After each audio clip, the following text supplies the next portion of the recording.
I would say that people think that like it's just like kind of miserable up here because it can get very cold, but I'd say I've had like the best year of my life, which is like very cliche. You come back from college and people are just like, oh, it's the best thing ever, but just like balance with like the social life and the people I've met here and just like taking advantage of like learning to like live alone and like start adulthood or whatever they call it. It's been pretty amazing. Before coming here, I thought it would be very isolated, just the way people talk about Ithaca and Cornell.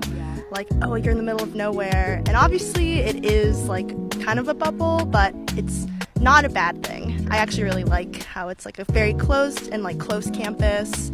Yeah.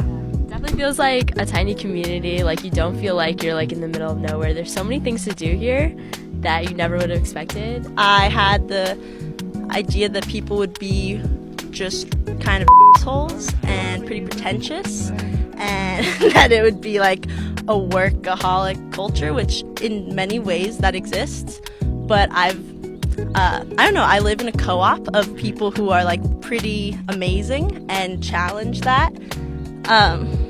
There are definitely people and there is a culture of working really, really hard, but I've been able to use that to just study what I want, and so I'm happy to be doing it. And then, you know, like you take a break and you come outside.